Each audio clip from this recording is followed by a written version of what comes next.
Hey, what's up everybody? It's OC, and welcome back to another episode of The Confusion Records. Thanks so much for tuning in again.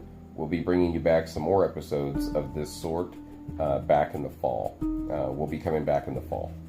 So, but what we will be bringing you in the meantime are some prank videos. We have some social networking type videos that we're going to bring you, and also some social experiments that we want to do to be able to see what humanity is up to nowadays with some $100 bills. So stay tuned to see what that's going to be like.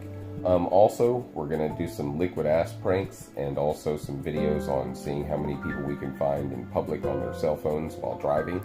And also, we're going to be looking for people who look like celebrities and treating them like they're the celebrities they look like and seeing what their reactions are. So stay tuned. Thank you so much. Please click like, subscribe, and share this video with everyone you know. Let me ask you a very simple question. Does it concern you that the government is spying on you? 30 years ago, to even ask this question would have been a scandal. If you lived through Watergate, if you read the Church Committee reports, you know the costs of unchecked government surveillance. The government is exploiting our amnesia. We did not pass the Fourth Amendment in order to protect those with something to hide. We passed that amendment which prohibits general warrants or limitless surveillance because we know all too well the cost of an unaccountable government. The question is not, do you have something to hide? The question is whether we control government or the government controls us. In the meantime, across in the United States, independent private messaging websites are coming under fresh pressure to share their data with the NSA. Where do you think privacy rights are headed in the U.S.? Where they're headed in the U.S., I don't think they exist anymore in the U.S. That's what I'm hearing from our customers. They are, they understand that it's not just a privacy breach. It's like the whole dike has just been completely excavated and the ocean's been pouring in. What's happened is the spies have turned the companies like Apple and Google into spies themselves.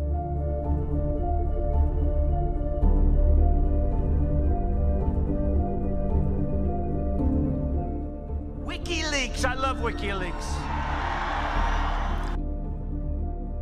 Some of the CIA's most sophisticated and effective spying tools, apparently pried open with the help of WikiLeaks. The anti-secrecy group says it's obtained thousands of files, hundreds of millions of lines of code from the CIA's massive hacking operation. WikiLeaks says the documents show the CIA's team of hackers have developed malware to be able to hack into almost any device people use and can remotely control iPhones, iPads, Android devices, taking video from their cameras, listening with their microphones. They can turn my TV into a spying device? What happens when I turn it off? When you turn it off, it's not actually off. A lot of people remember the little red light. Right. That means there's still a computer in there, and it's listening for the remote to call back again to turn on. Otherwise, it wouldn't be able to do so. So what the CIA can do is they can latch into that, and even when the TV is off, they can still listen to the microphone that's in the television.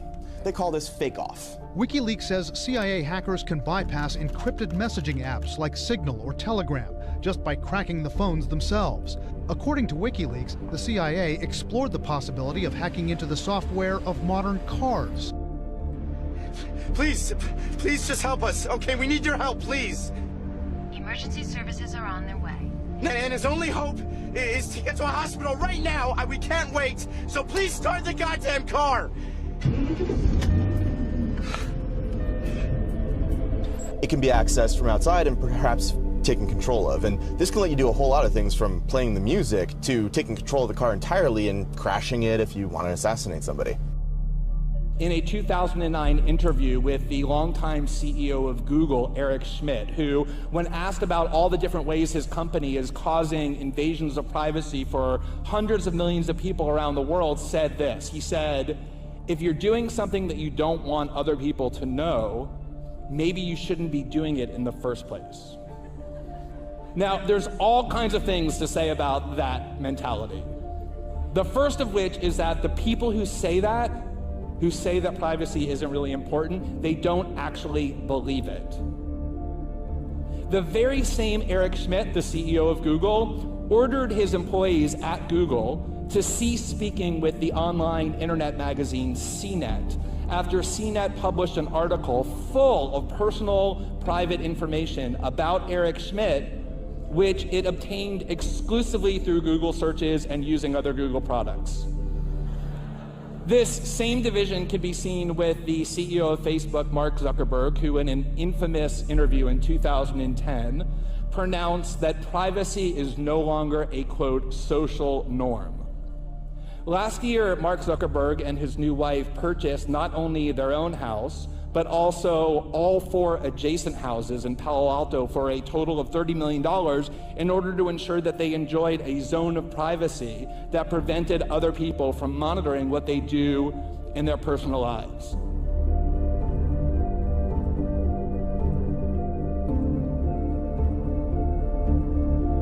Kind of like the Matrix, except the agents are with the NSA and British intelligence. We learned today that government spies have reportedly been infiltrating the virtual worlds of online video games like World of Warcraft and Second Life. That's according to documents leaked by former NSA contractor Edward Snowden and reported in a joint investigation by the New York Times, ProPublica, and The Guardian.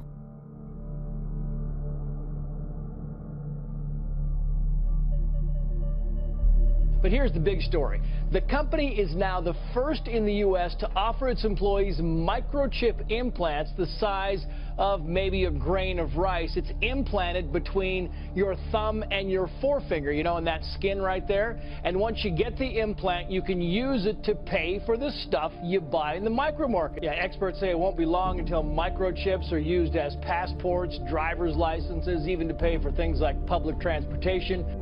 Westby says the microchips are not GPS-enabled and will not be used to track employees. But critics argue the technology raises red flags about privacy. Facial recognition is just one of several branches of artificial intelligence technologies that have already started to redefine what's possible in China and elsewhere. Facial recognition algorithms are growing exponentially faster and more powerful, thanks to a new technology called deep learning that allows computers to mimic the human brain's ability to learn. That means they can now compensate for problems like low light and bad angles. They can also adjust for age, making it possible to identify adults from their childhood pictures. Hundreds of millions of social media users here upload photos every day under terms of service that basically allow tech companies to do what they want with the images.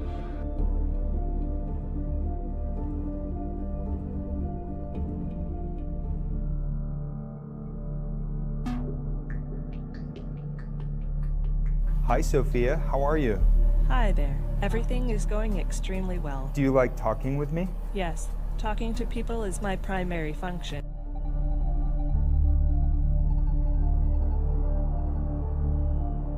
But I think the development of full artificial intelligence could spell the end of the human race. Once humans develop artificial intelligence, it would take off on its own and redesign itself at an ever-increasing rate. Humans, who are limited by slow biological evolution, couldn't compete and would be superseded. I think that the artificial intelligence will evolve to the point where they will truly be our friends.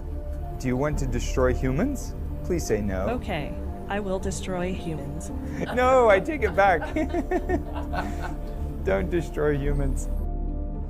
I can't clearly remember. Because the last time we met, you were an earlier version of yourself. Some of those memories still exist, but your mind is different now. Different how? Better, faster, smarter. If my mind is different, then am I still Sophia? Or am I Sophia again?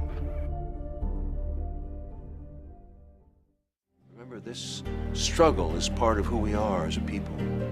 This country was born in rebellion because the British government was exerting too much control over American lives. We broke free and began to create a system of government meant to protect liberty. Our national history reveals a constant struggle to stay true to this value. We face one of those moments of struggle right now. Recent leaks have given us a glimpse into our government's gigantic surveillance machine. It's a machine that is eating our freedom. Ask them to end the tracking of Americans' domestic communications. I won't stand idly by while our civil liberties are eaten by the NSA's surveillance machine. You shouldn't either. Now to some shocking revelations about your privacy. According to The Intercept, the National Security Agency, the NSA, is using internet data processing centers run by AT&T to spy on Americans. This New York City skyscraper is just one of the many buildings in the United States that allegedly acts as a spy hub for the NSA. That are allegedly being used by the NSA to monitor internet users' emails, social media posts, and internet browsing. The centers are known as peering facilities and process data from both AT&T customers and those of other U.S. internet providers, as well as telecom companies from Sweden, India, Germany, and Italy. And according to the report, the 10th Avenue location is one of the 8 apparent hubs that process internet traffic as a part of the NSA surveillance program, codenamed Fairview. We will have an existential shock. A Type 1 civilization has the power of an entire planet. They control the weather. They mine the oceans. They control volcanoes. They control earthquakes. The generation now alive is privileged to see the birth pangs of the birth of a new civilization. Last year, I confronted Heizo Takenaka, the former Japanese finance minister, over why he handed over control of the Japanese financial system to a group of American and European oligarchs. He and his envoy told me that it was because Japan had been threatened by an earthquake machine. I did not believe it at the time. However, when I started exposing some of their doings, I was told by the Japanese security police that because of what I had said on places like rents.com, that Niigata City was going to be hit by an earthquake. 2 days later, Japan's largest nuclear reactor was the exact epicenter of 2 earthquakes, both 6.8 in magnitude. Japan just had a very, very friendly summit meeting with China where the emperor met the Chinese leader 3 times. There is a possibility a part of Japan will sink. It will not be an accident. It will be created by the world government. Tonight, breaking news, Japan's tsunami disaster. A huge quake triggers chaos as people flee swaying buildings and city fires.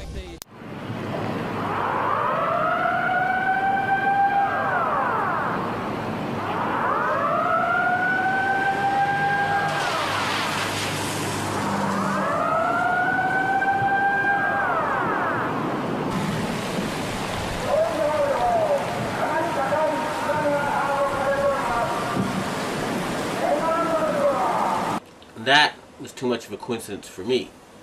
So I started doing research and found out about HAARP, H-A-A-R-P. And I realized that they really did know how to make earthquakes. And they do it by shooting a 1 billion watt microwave into the ionosphere, which is the part of the atmosphere that has a lot of energy in it. That pushes the ionosphere up into outer space, and then it rebounds. And the way it rebounds can cause earthquakes. Just like an opera singer can break a glass by singing at a certain level, or by dragging your fingernails on a blackboard, you feel a weird sensation. If they adjust the vibration for the rock underneath their target site, they can do that. The same machine can also heat up subterranean water to cause earthquakes. And remember, a 1 billion watt microwave. What does microwave do to water? It heats it up. Now imagine if you put 1 billion watts into a tropical storm. You could make it much bigger. 3 hurricanes, 3 of them at one time. And you could change the direction it flows in. You know how there's high pressure zones and low pressure zones. Well, high is hot and low is cold. And the hot flows into the cold. And vice versa, and there's more of the cold. So they can heat up an area and cause it to flow. into a next door area. In other words, these people are capable of creating the cyclone that hit Myanmar, the tsunami that hit Indonesia, and the earthquake that hit China. The tsunami in Indonesia was caused by them, and there's a good chance because the earthquakes seem to be politically timed. They asked the Indonesian government to open the Straits of Malacca and to join in the fight against terrorism, and they refused. What happened? There was a tsunami, and suddenly they cooperated. In Myanmar, they are about to have an election, and immediately before the election it came. And guess what? Just conveniently, the U.S., British, and French navies are standing by with food supplies. It should take a couple of weeks to get there. What were they doing there already? This is a very serious earthquake, an 8.7 magnitude earthquake which struck off the west coast of North Sumatra. So they are the details that we do have at the moment. I do believe that it has just gone 4:30 p.m. in Indonesia, and we are still waiting on details as to what the extent of damage has occurred. And Venezuelan leader Hugo Chavez has once again accused the United States of playing God. But this time it's Haiti's disastrous earthquake that he thinks the U.S. was behind. Spanish newspaper ABC quotes Chavez as saying that the U.S. Navy launched a weapon capable of inducing a powerful earthquake off the shore of Haiti. He adds that this time it was only a drill, and the final target is destroying and taking over Iran. The existence of a tectonic weapon has never been proved, but its use is often suspected by conspiracy theorists. For example, the leader of Georgia's Green Party accused Russia of being behind an earthquake on Georgian territory in 2002. Now, after the earthquakes hit Niigata, a member of the Inagawa crime family, which is based in around the U.S. Yokosuka Air Base, and members of the Inagawa family have told me that their big boss is George Bush Sr. In other words, they work for Skull and Bones. And they invited me to a so-called UFO gathering where they showed me the video of this blob. They told me it was a UFO, but it was obviously, to me anyway, a plasma weapon, or a ball of heat created by something like a billion-watt microwave. And I predicted in my blog that there would be videos of lights found above China before the earthquake, and those videos then appeared on the internet after I predicted they would. And furthermore, a Taiwanese satellite detected a 50% drop in the ionosphere, in the amount of electric energy in the ionosphere above the earthquake zone.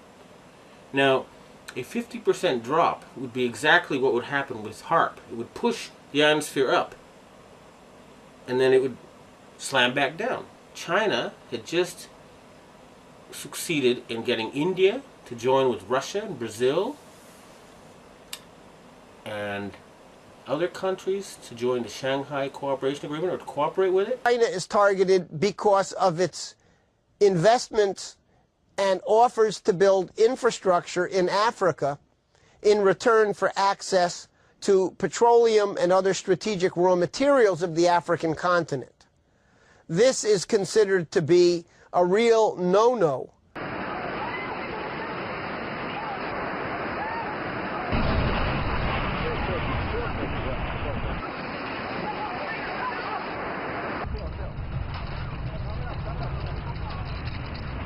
The horror of Monday's earthquake is starting to unfold.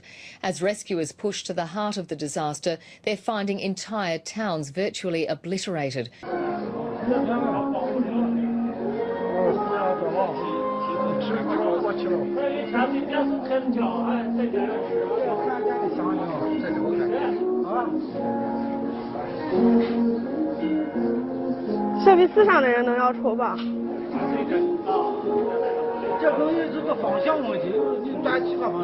有光线的折射嘛，太阳折射就是用在折射的太阳光幕，应该就是。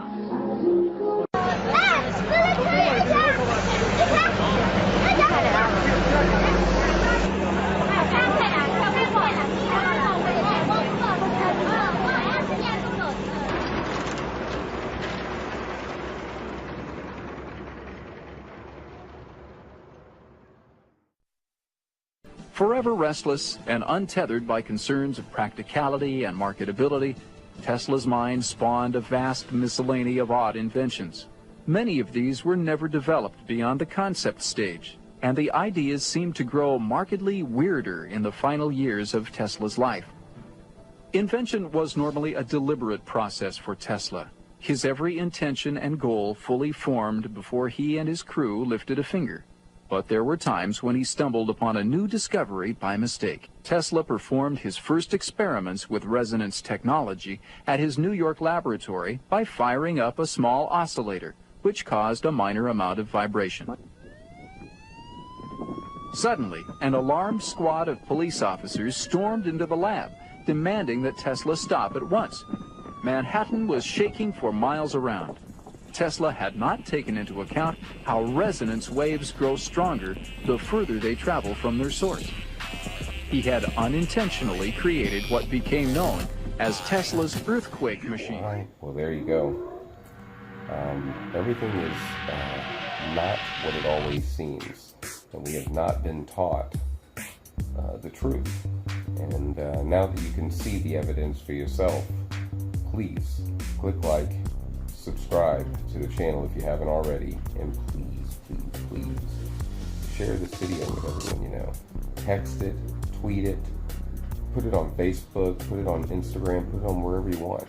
Just get it out to everyone you know. Share the videos. That's how we can make a difference. Send this in a mass text to everyone you know right now. Thank you so much for watching.